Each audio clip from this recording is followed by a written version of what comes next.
Hi everyone, welcome along to today's video. So, is your water pressure low in your house, or is it just on some taps, or are you perfectly okay with it? Now, a friend of mine did something quite drastic a little while ago, and he reckoned it made a great difference to his whole house, in fact, regarding his water pressure. What he did was he first made sure the main stopcock was fully turned on. Make sure it's not been clamped down at all, and turn it full the way on, and then just back a fraction just to make sure it moves. Once you've got that, you've established you've got as much pressure coming through the pipes as possible.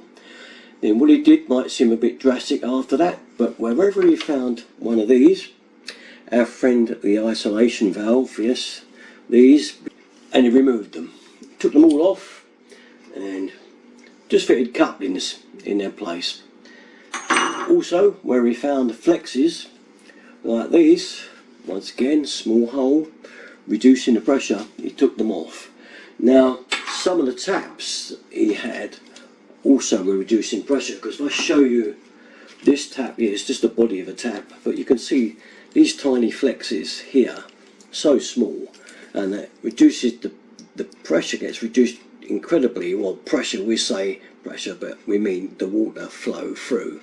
The actual flow rate gets reduced drastically by this type of tap. So he had a set of basin taps and realised that these are the hoses coming out of it, and that obviously he was not going to get much water out of it, so he changed those taps as well. So it's worth looking at all the taps you've got and see if you've got this type of flexi that is really thin. Now, you can get thicker flexes, okay, that's got a valve. Don't have those with a valve on them, I've gone through that before. But if you've got to use them, make sure you've got a thicker, wider flexi, because there's that one. If I show you the other one, you'll see the difference there in them, okay. That one is thinner, that one is slightly fatter. Now, won't make this too much difference to that, but my friend took all of these off.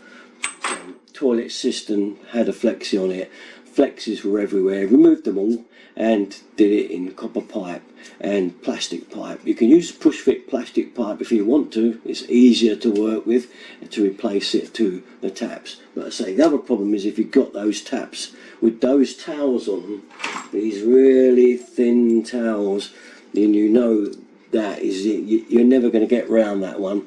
You've got to renew the taps. Worth a look. Drastic action, but it does do the job. If you want to add valves on the pipes to turn them off, then add the full bore tap, you know, the one I'm on about. It doesn't restrict the flow at all and always usually works well. And I've been over this a few times, but this is what a friend of mine has actually done, and it made a great difference to him. So if you've got problems with pressure, one way to eliminate a lot of the problems is just remove all that stuff. Bit of a job, I know. You've got to kind of take it a bit at a time, don't rush it, and just do one job at a time. Maybe the kitchen taps, then maybe the basin taps, and then the bath taps, and have a look at the toilet cisterns.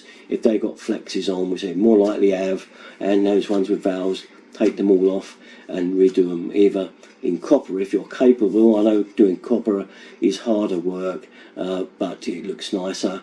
Or if you're not fancying that, then you can use the push fit plastic, which doesn't reduce it too much either. So the plastic isn't so bad, much better than the flexes. Right, so just a thought, something you might want to bear in mind if you want to improve your pressure over your home. That's about it though. All my stuff, usual place, there are 33. Thanks for watching guys, bye bye.